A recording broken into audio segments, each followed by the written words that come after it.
Is that my channel name? If that's my channel name, that's the perfect intro. Hey, it's June, and I'm back with another video, clearly, but it's different because I'm gonna be doing a story time. I'm gonna be telling you guys about the time that I accidentally dated an undercover cop. Yeah. So where do I start? So this past summer, I worked at a comedy club as a food runner. So I would just be running drinks and food. I wouldn't be taking orders. And this job, I met like a lot of people through this job. Cause like the comics, the acts that they would have, sometimes we'd be able to like meet them. Oh my God, even this man is about to get out this car right here. My window faces like the parking lot of my apartment complex. Oh my God, and anytime this man sees me through my window, he waves at me and it's creepy. So a few weeks into this job, I was doing the thing, running my drinks. Mind you, I had no food service experience at all whatsoever before this job, and I was killing it, if I don't say so myself. So yeah, I noticed this guy was like looking at me, and you know, people are gonna look at me. People look at people if they're in the same room. But this guy was looking at me like he wanted me to notice him looking at me. And I didn't mind, only because he was an attractive man, I'm not gonna lie. But like now, after knowing what I know, he just is ugly to me. Because men, PSA, looks aren't everything. You know, you can open your mouth and it'll just ruin everything. He kept looking at me, so I'm like it's kind of awkward. You know, I'm kind of an awkward girl, having a man, an attractive man, like watch you do your job. I fumble, and I'm surprised I probably didn't not spill a drink. So I just kept catching him looking at me, and at this point I'm like, okay, clearly he's interested in some form or level. Otherwise he wouldn't be like I me every time I walk by. I'm sorry, there's something in my eye. Mind you, we only had two shows, Friday, Saturday, Sunday, or like one of those days we would have like 2 shows. Typically we had like one or 2 shows, and we were only open on weekends. So if I didn't see that man for like that show, and usually it would be the same act all weekend, like I would only see him like once a month pretty much, or like once every few weeks, depending. I don't know. Sometimes he would come see the act twice. He would bring other people, like friends and stuff like that. There was one time he brought a friend, but it was a female, because first time he was like with a group of guys. I was like, so when I saw the female, I was like, oh, so he has a girlfriend, but he's, you know, making it obvious that he's interested, you know, in like subtle ways, nonverbal ways. So I'm like, shit. So I'm like going in the back in the kitchen asking my coworkers, like, do you think, because we would like, one thing I'll tell you, like one thing I learned about working in the food industry is that the waiters and the food staff talk so much about y'all, like, oh my gosh. And you know, working there, you kind of get fed up, so you kind of like feed into it. But like, boy, do we talk about them, so, like, to the point where like sometimes my coworkers would like complain about that. I'm like, okay, I get that, you know. But yeah, I was like asking my coworkers, like, do you think that's his sister? Who was that? Like, I don't know, that might be his girlfriend, but he's been in here like looking like blah blah blah. And my god brother, because he was the one who got me the job, he would be like, yeah, no, that's his sister. Or he was like, no, that's his girlfriend, you know, you like just dead it, you know, that's his girlfriend. You can't, like, you know, you can't, I'm not about to like talk to a man who has a girlfriend, or even entertain him trying to look at me, like just entertain that flirty vibe. Like, no, you gotta boo. He would talk to me like at the end of each show, like he would stop, because when they would leave, there was like only one way to exit, and usually that's where like the only way to get from the lobby to the showroom, and also the way to get to like the different tiers of sections of tables and seats that they had. So anytime the show would leave, I would make sure to be in his section. So that way when he left, he would have to like walk by me, and he was already looking at me. So if we look at each other in room, like in close space, I would hope he would talk to me, and he did. So we would like chat a little bit. Like the first time, I don't think we chat. Like he was probably just like, oh, like nice show, something like that. Second time, it like gradually increased, like the love, like the amount of words we would say to each other. But I would always try to keep it short, because I'd be on the clock, and I'm not trying to like look like I'm over here macking at work while my coworkers are like cleaning up for the next show. So, oh, let's call him James. I don't know if I said a name for him. So James, you know, he was an attractive man. Let me paint a picture. So the guy James, we're gonna call him James. He was like 6'3", muscular build, you know, he had a tatted arm, you know, diamond watch, nice cut, you know, and he had to be like either 25 or 30, 25 to like 35, I don't know, because he had like a really young, strong, like looking body, but in the face he could be anywhere from like 25 to like 35. You know, so I really didn't know, but I tend to like talk to older men or guys a little bit older than me anyway, so I was kind of like, this might work out, this is my, you know, not even work out, like I wasn't trying to like date him, but I really wasn't trying. I was just trying to like, I was interested, I was really curious, like, who is this man, like, why does he keep looking at me, what do you do, what's your name? So I think like the second or third time we'd seen each other, he told me like, yeah, hey, my name's James, blah blah blah. I forgot his name like after that week. Any other time I seen him, we were talking, I just didn't know who I was talking to anymore. And I think I found out like the girl that he was with was his sister, actually. He really didn't tell me much about himself. So anytime that he came, at a certain point, like after a few times, I'm like, okay, I have to give this dude my number. Okay, the sun just came out of nowhere. Okay. So anytime he would come, I'm like, okay, clearly I don't want to wait like weeks in between of seeing this guy. Like I want to give him my number. But I was like being such a little about it, you know. I would write my name and my number on the little napkins that we had, and my plan was to that light is kind of like getting my nerve. Oh my god. So I would write my name and yeah, I can't do this. No, this is not happening. So I would like try to write my name and number on napkins, and my plan was to, since I'm a food runner, I typically had to like put in napkins. Yeah, I'm sorry y'all, there's definitely something in my eye. My job would be to like give out napkins to tables that needed it. So my plan was to like pass by his table and just give him napkins, even if they didn't need it. Because sometimes I would see if a table needed napkins or not. But then I just kept chickening out, especially when like I was unsure of the company that he had. And the one night that I was really gonna do it, he was like with, he was with his sister. So I knew it was his sister. So I'm like, okay, I could probably do it. But the night that I actually did it, which was like weeks later after I'd seen him that time with his sister. I think I'd seen him with his sister like 2 times. The last time, I was like, okay, it has to happen today because I'm not about to wait like another few weeks to see this man again. I asked the waiter that I knew was working his table. I was like, hey, do you have table so-and-so? You know, the guy with blah, blah, blah, sleep, like, you know, the tats. I'm like, yeah. I'm like, okay, when last call comes, like, I can run your checks because I want to give him my number. I was like really honest, like, I want to give him my number because I was kind of cool with the waitress. It was a waitress. I was kind of cool. It was like a nice little family at that job. I don't work there anymore, and usually I would help them run checks anyway because as a runner we don't have to like do orders, so we don't handle checks. So when they're like scrambling during last call to get the checks out before people like get up to leave after the show ends, that's really distracting. I feel like that black bar, let me like, I don't know, I would like help them pass out the checks because like, you know, I just would see them struggling. And I don't know, after working that job, I don't think I'd be a server or a waitress because y'all customers put them through the work. Like, y'all put them to work, and then you'll have the audacity to like, I've just seen like customers treat the wait staff like just like trash, even if they're trying their best. So yeah, I told her like, you know, I can run your checks for you for that section because like I want to write my number on receipt. Told her my plan. She's like, okay, yeah, that's great because, you know, I'm helping her out, she's helping me out. I get to finally give her my number.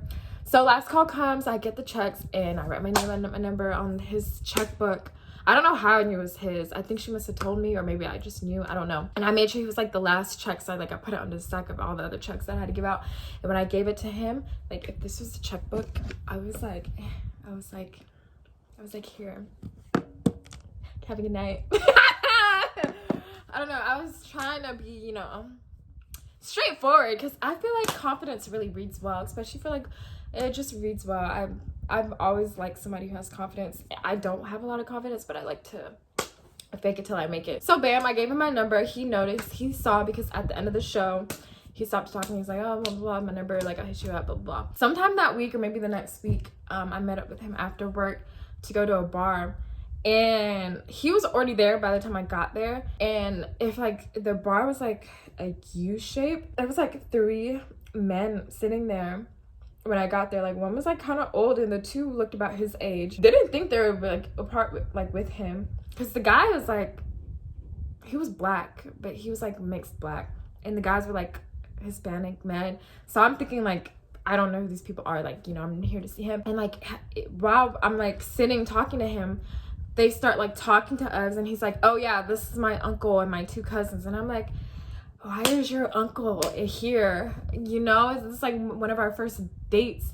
And honestly, I wouldn't have minded, but they were like kind of drunk, or the uncle was really drunk, like he had one too many beers, and he just kept talking my head off. And I'm like, dude, like, I'm here with your nephew, leave me alone. It was just annoying because people just kept butting into the date. So like when I went to the bathroom, I came back and he told me of like these, like the girls across the bar were like trying to talk to him, like pick him up, like what is it called, like to like flirt with you. And like they were asking about me, like, oh, is that your girlfriend, blah blah blah blah. And he was like joking, like, oh, they're trying to steal me away from you. And I'm like, first of all, I don't really care, because you're not my man. You could if you wanted to, I wouldn't even be mad.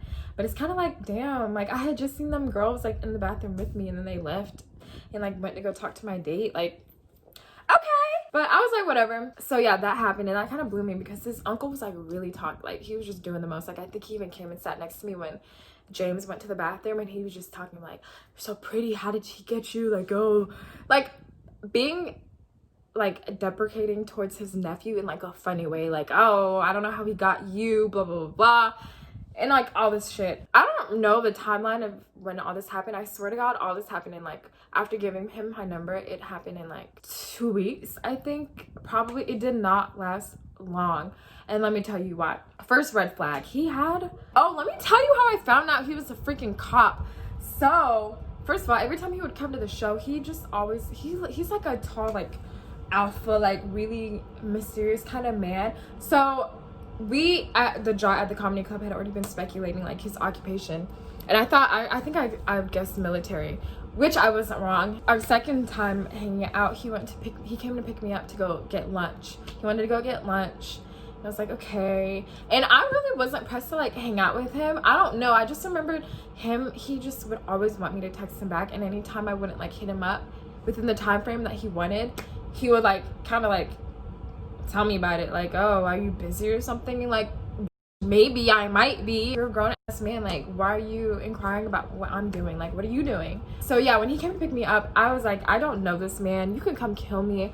So I told him to like pick me up at a different building than the building that I lived in. It's like I walked over there right before I knew he was like on the way, and like stood outside the building, like as if I came out the building. So when he came to pick me up, like it looked like I just left that building. And that's something to keep in mind, like that I purposefully gave him the wrong building, same address but just like a different building. So yeah, when he picked me up, that's how I kind of figured he might have been a cop, because he was in like what looked like an unmarked cop car, like the body of a cop car, like those traditional cop cars, not the Challengers, but like a Grand Marquis. It was silver, and then it had like almost illegal window tints, and then like one of those circular like side rearview mirrors, just one on like one side. And I was like, this nigga he kind of looks like a cop. So I joked about it in the car. When I got in the car, I was like, oh, like you have like this illegal window tint, like what, are you a cop or something, you know? Ha ha ha. He drove off, like didn't really answer the question, and I'm like, okay, whatever, I'll find out what his job is anyway. Like, not like I was trying to look for it, but like, dude, this is not a typical car for somebody to have unless like you're, I feel like, a criminal or a cop. So we were like on the way to Chipotle, blah blah blah blah. He was asking me about what I do in school, and I told him I'm a mental health major, and I'm like looking for internships, like volunteering and all that experience. And he told me that he had like connects first from some like mental health organization, like a big one, because he had like his clientele that he worked with, he would have to send them there. And you know, I didn't know what he did, so I'm like, okay, what does he do?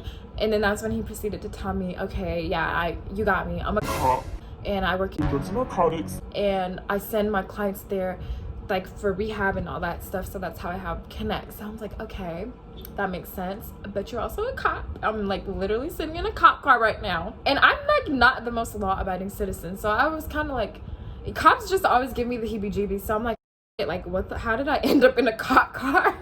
But he had like good vibes for the most part. Like, we got along, but it wasn't anything like, there was like no chemistry. It was just kind of like, okay, you're attractive, you think I'm attractive, blah blah blah. But the first thing that turned me off, right, was after Chipotle, he went to the gas station, and I guess some man had bought a beer in the gas station, and they ended up like walking out at the same time. Like, I could see him walking out, and I saw the man that he was talking about holding, like, you know how if you buy like beer from the gas station, like it's in a paper bag, brown paper bag. He comes to the car and he's like, you saw that man right there getting into that truck? And I was like, yeah. And he was like, he just bought a beer and he opened it, and like he's about to start driving. Like, that means he's like about to start like drinking and driving, blah blah blah, something like that. And basically was acting like he wanted to like try to pull him over, and even went as far as like to, I think we followed him for a little bit. I swear to God, he like followed him and asked me, he was like, oh, should I pull him over? Like, should I actually pull him over? Like, I have every right to pull him over. And I'm like, bro, it's not even that deep. A, because you really just saw him for a second in the gas station. You don't know what he did with that beer.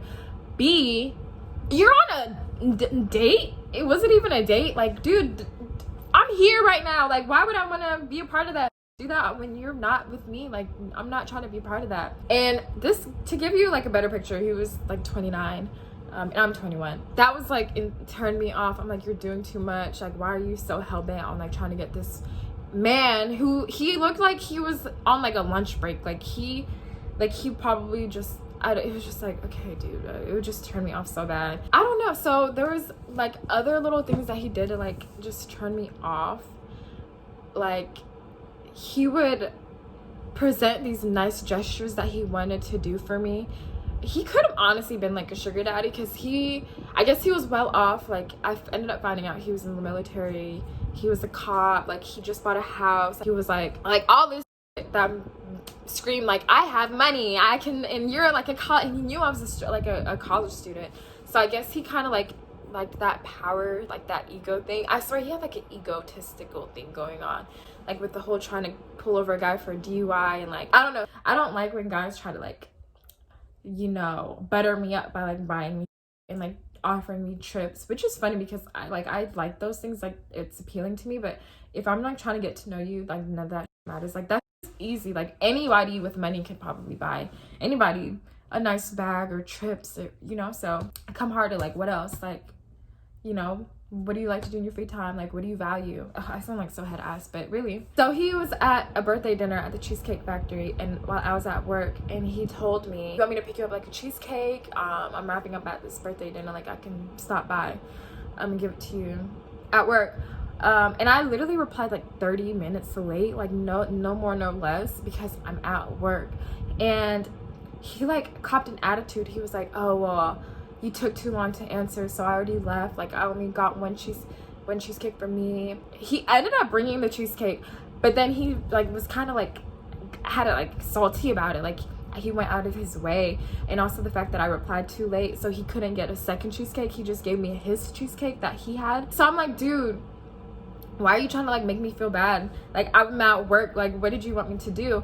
And like at that point, that was like the last straw for me, because in between all this, like Chipotle and like him trying to pull over somebody, I'm like, he would, anytime I wouldn't text him quick enough, he would just like wonder why. Because I understand he just wanted open communication, but from my perspective, I really was just trying to like get to know this man. Honestly, I could get those mental health connections. Like, I sound like such a girl right now, but that was honestly where my head was at. I was not trying to plan on a future with this man.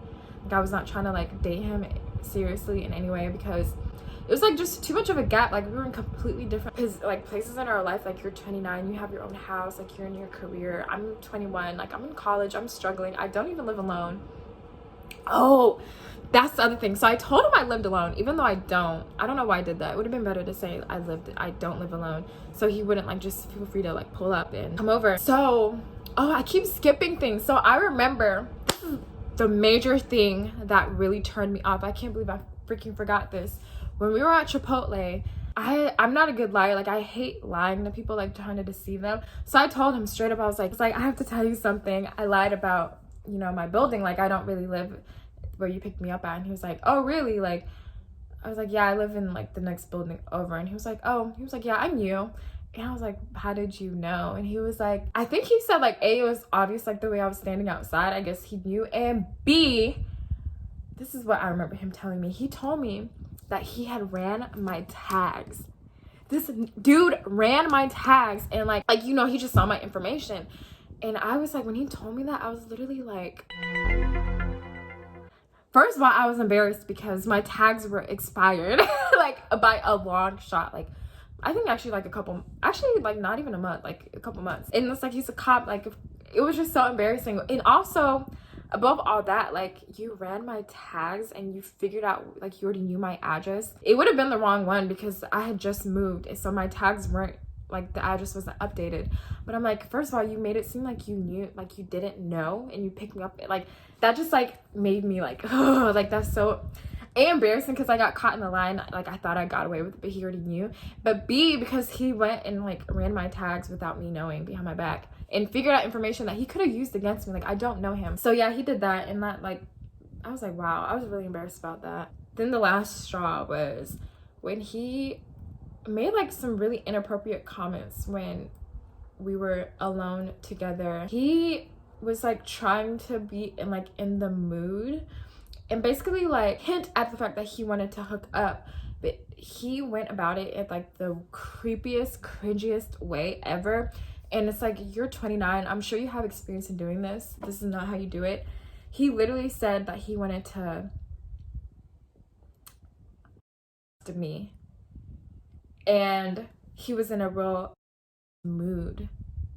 Yeah, that's what he said to me. I could get that he was trying to like be like dominant, like he was probably dominant in bed, he wanted me to be submissive, but I'm like, that's, you don't know, like you don't say those words to a 21-year-old when you're alone and it's like kind of late. Like you don't say, and I just met you, like, bro, no. I literally told him like, I did not talk to him after that. I told him to like go the home. I blocked him because I'm like, you're 29, like there's no way you've ever said that to a female and she's been like, oh yeah, like let's get it on. No, like no, you're too grown for that, bro. You're too grown. I really got the feeling that he liked being in control. Like he seemed really controlling, and I was like, eh. So yeah, that was really it. I ghosted the out of him after that. Actually, no, we did have like one last talk because I told him about himself. I'm like, dude, you're doing too much all the time. Like that's not okay. Like a lot of the shit you say pisses me off. Like I told him all that, and he was actually like took it pretty well, and he like left it at that. I'm so glad he didn't like press it and try to talk to me and like hit me up a million times. Because then I really would have been scared because he's a cop. Like what am I gonna call the cop to get the cop? After that whole thing went down, I genuinely did not feel comfortable like him knowing where I lived and where I worked. So I did not go to work one weekend. Also, I was out of town, and I ended up getting in trouble for it. And I told my manager, like, there's just a guy that knows where I work, and I just don't feel safe like coming into work, like knowing that he knows where I work and all that. And he was like, well, that all the more reason for us to like you to tell us, you know. So I mean, I don't work there anymore, so I have not seen him since that time. So just be careful with who you pick up in public, no matter how fine they might look. And also, looks aren't everything, because he turned out to be a real douche. So yeah, that was the story of the time I accidentally dated an undercover cop. Will not be giving up my number to just anybody anymore. I don't do that anymore, and I recommend you do the same.